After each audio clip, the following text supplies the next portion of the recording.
Direct from Foxborough, Massachusetts, the gem of Norfolk County, and taped at the studios of Foxborough Cable Access. It's Foxborough Central. And here's your host, Bob Hickey. Welcome to another fantastic episode of Foxborough Central. I am Bob Hickey, your host. It's a pleasure to have you join us today as we talk to the people, talk about the events, and talk about the organizations that make Foxborough truly the gem of Norfolk County.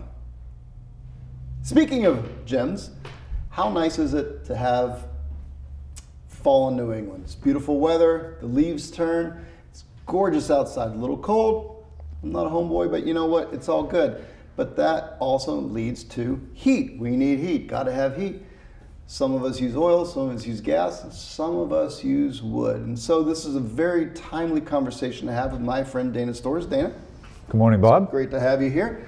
Dana, of course, is the owner-operator of DM Storrs Chimney, a local firm that specializes in everything that has to do with chimneys and the things that go into chimneys, such as smoke. And smoke comes from oil or gas or wood.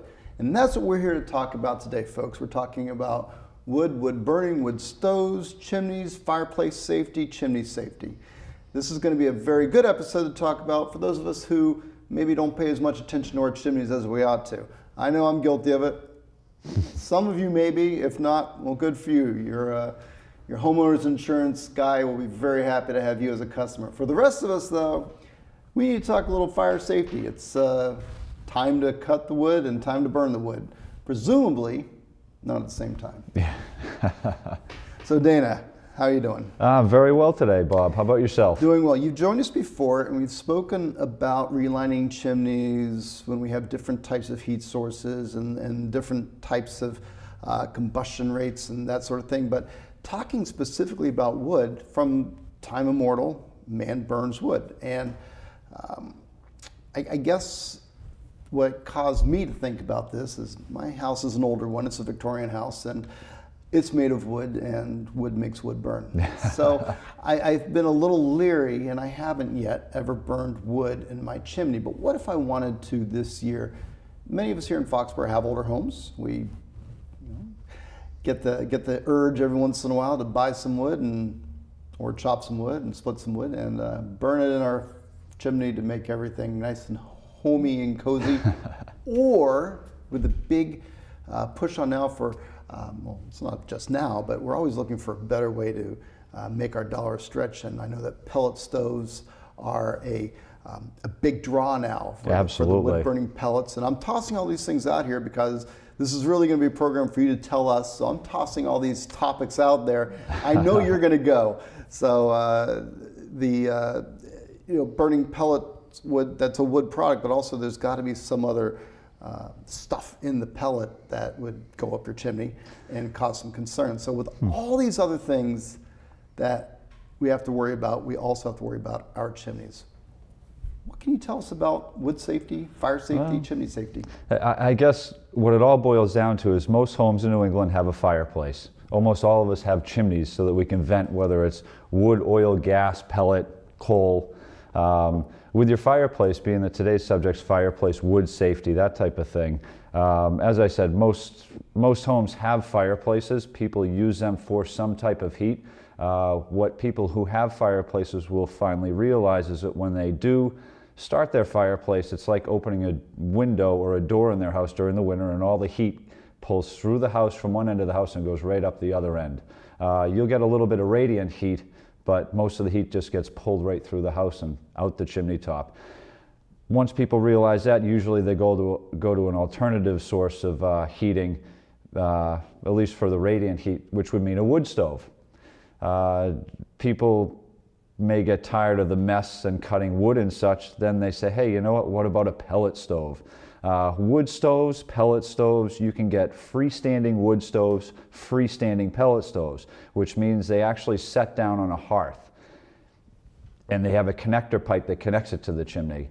You can also get inserts for wood and inserts for pellets that actually insert into the regular wood burning fireplace. The one thing you need to make sure of is that it's a working wood burning fireplace before you insert the wood stove or the pellet stove insert into it. The best source of heat out there right now would be a wood stove, whether it's an insert or freestanding, or a pellet stove or freestanding. Now, why do you say that? Well, you Better can... than heating oil, better than natural gas. What you can do, Bob, is you can control the burn. With a fireplace, you start with some newspaper, some kindling, and then you light it, and you're burning your wood. You're not recouping any of the heat from that fireplace except for the radiant heat off of the walls. With a wood stove, one log of wood is equal to about 6,200 BTUs. And that's a normal 18-inch by, say, 8-inch piece of wood. You combine that with 3 pieces of wood, and you optimize the burn by recycling the smoke with a catalytic converter inside of the stove, or just kind of damping it down to not let so much heat escape up the flue with the damper. You can recoup many BTUs. And a BTU is a British thermal unit. It's what my industry uses as a basic unit of measurement for combustion and venting techniques.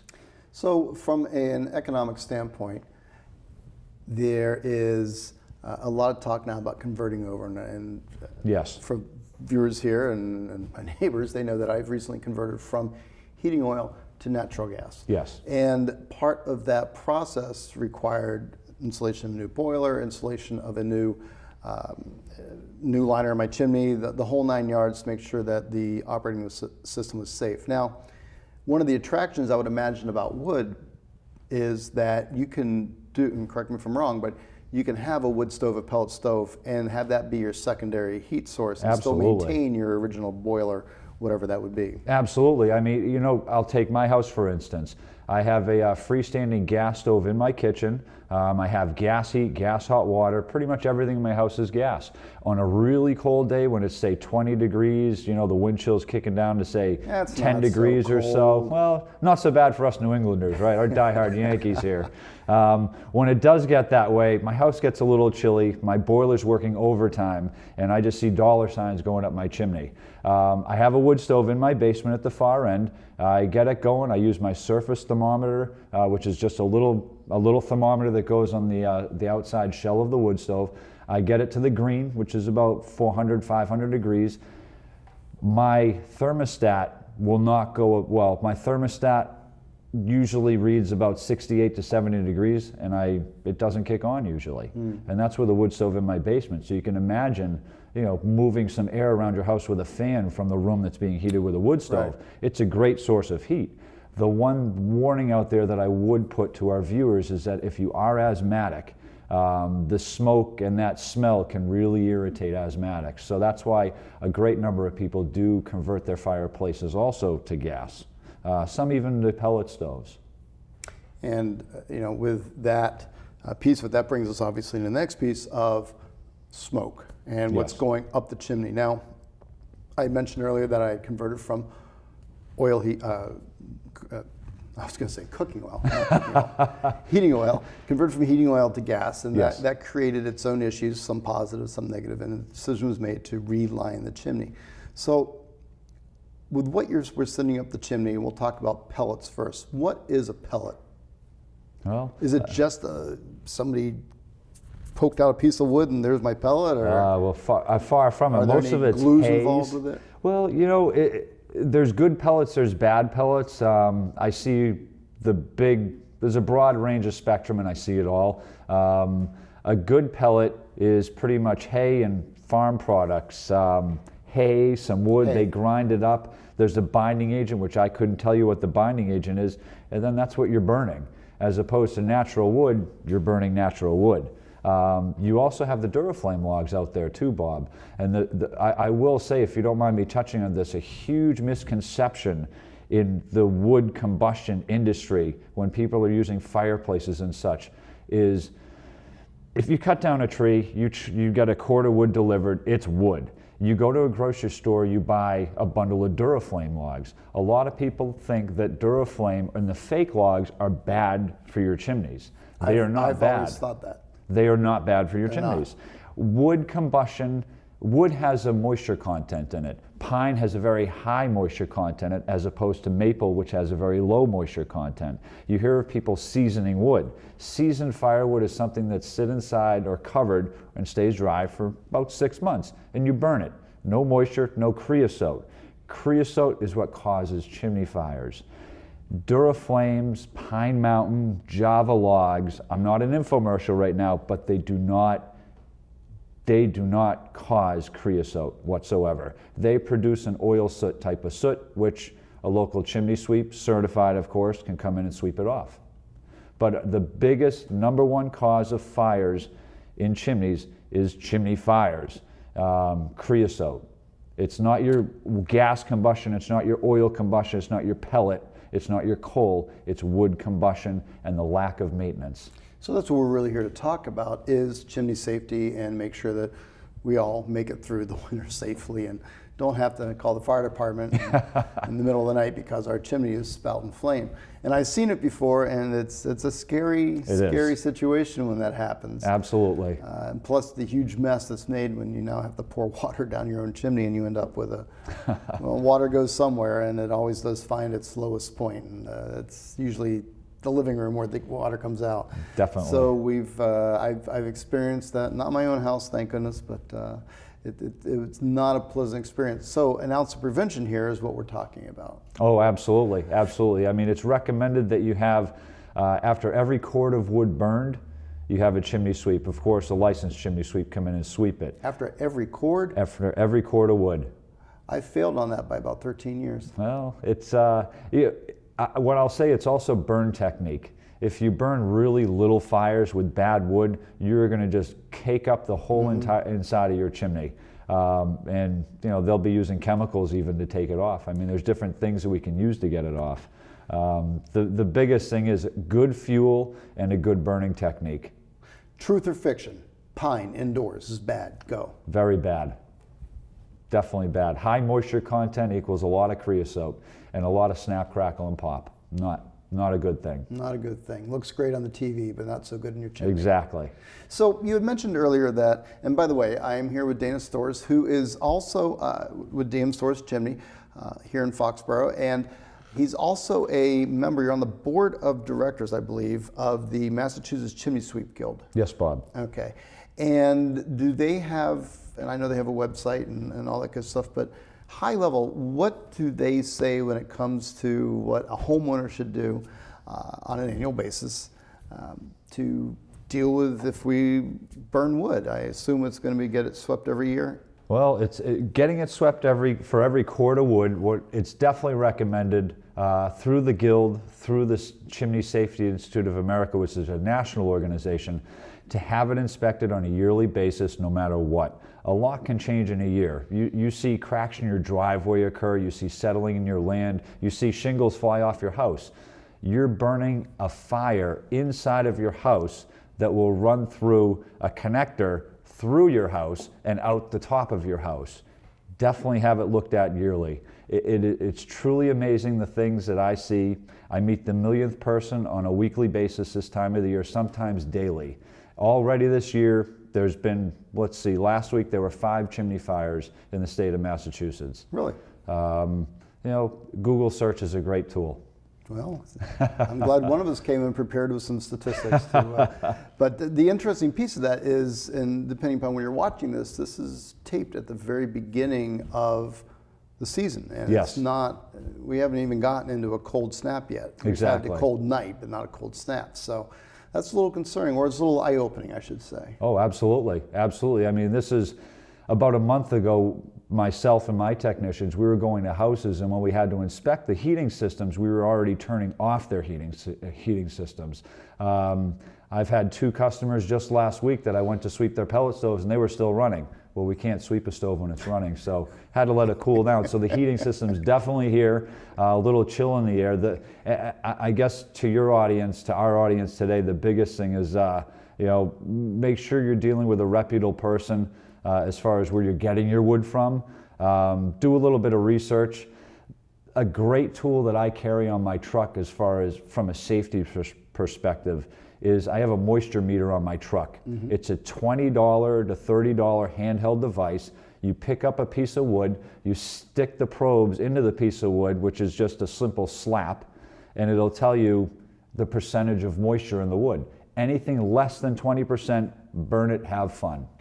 Really? Yes, sir, you got it. $20 device. $20 device. I've learned something new today also. This is great. So we had talked before about reputable firms, and Yes. we have two reputable firms here in Foxborough.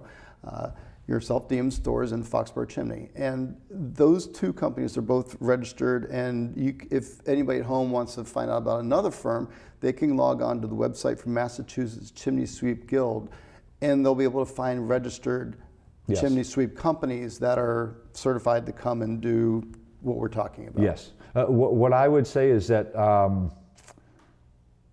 the technicians and myself, I'm licensed. I held a builder's license with the state, unrestricted builder's license, just for permitting and different structural things that we do. It's worthwhile to hire a contractor with those licenses, just from the aspect of, we have the education given to us, through the Chimney Safety Institute of America. It's something that we have to relicense every 3 years, and during that 3 years, we also have to take continuing education credits. So it's mainly staying up on today's codes. A lot of us do also do some, I don't think I'd call it charity work, but we get up and we talk to like the home inspectors associations, different things of that nature. Well, you do come out and you talk to us here in Foxborough Central. Absolutely. And we appreciate that. So Dana, with you touched on permitting and whatnot. Yes. So installation of a wood stove requires, in the Commonwealth of Massachusetts, does it require a permit? Well, what I would say is that it depends on the authority having jurisdiction, which means that depends on the building department. 90% of the building departments require a building permit be pulled for a wood or pellet or gas stove installation into your fireplace. And the reason is because? Well, insurances. If you say DM Stores, unlicensed, whoever they are, shows up, they install a stove, there's a problem and your house burns down, you will have no legal recourse, to my knowledge, if there was no building permit that was pulled, because they can't say that it was installed properly before your house burned down. I've seen that play out way too many times. Really? So it's a huge insurance liability. Oh, absolutely. On the homeowner, as far as they might be saving $20 on the, whatever it is, on the fees, but it could be a huge loss down the road if something happens. Massive loss, massive, massive loss. I mean, the one thing I would say to our viewers is that if they're thinking about getting a wood stove, make sure it's UL listed. There's a tag on back of those, and that's Underwriter Laboratories. That means it's tested to work for the product of what it's going to be used for. It's a UL listing. If you don't have a UL listing, most inspectors won't pass it during the inspection process, because you have clearance to combustibles you have to worry about. Normally it's 18 inches clearance to combustibles for wood stoves. If you don't have a UL listed stove, it's 36 inches. That's double the required clearance to combustibles. There's a reason behind that. That's kind of like building a steel box, setting it in the middle of your house, and having a fire in it. And nobody's tested to make sure it works or anything. So gone are the days, and I used to have one of these, gone are the days where Oops. your buddy would weld one together and you just put it Oh in. yeah, they're out there, Bob. I actually, it's kind of fun. I travel all over the state in different capacities, and I do still see some of that stuff. I'll say most of us, at least in the greater Boston area, we're up to snuff. We're good. The further west we go, the crazier it gets. Before my insurance company or Mr. Cusberry Downtown Hall, that was a lifetime ago in another state, and I used to split my own wood, and that too was a lifetime ago in another state, many, many moons ago. So have no fear. I'm licensed, I'm permitted, I'm inspected. Nobody call the insurance company on me, please don't. Okay, so laughing aside, the serious issue here is that these wood stoves that get installed, they're great, but the problem is, at least, and I can't say specifically this, but usually it's user error. So what are the risks of, say me, I get this great idea, I'm going to go out there and get a UL listed wood stove, and I'm going to get it installed, and I get somebody who's licensed to come and install it, and I get a permit, and everything is done. It looks great, it's in there.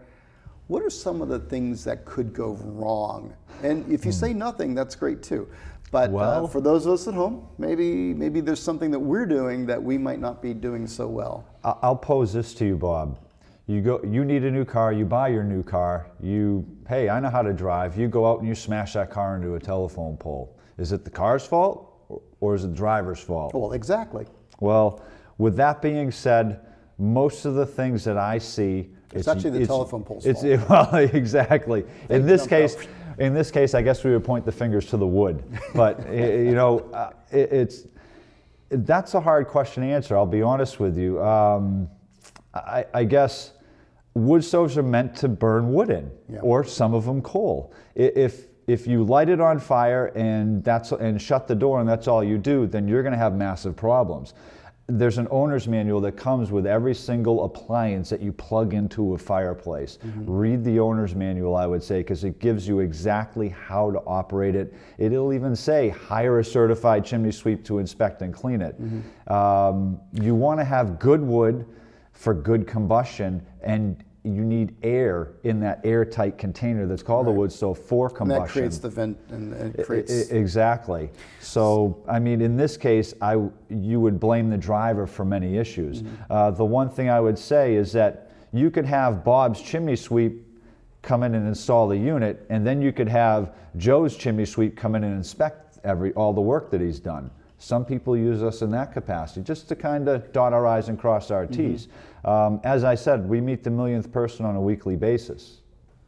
So there's all kinds of different scenarios out there. You learn something new every day. Yeah. So I guess the key thing here is what you're putting in the fireplace or putting in your wood stove is the important thing. And getting that moisture meter is probably not a bad idea to ensure that you're putting 20% moisture, you said? 20% or below. Okay.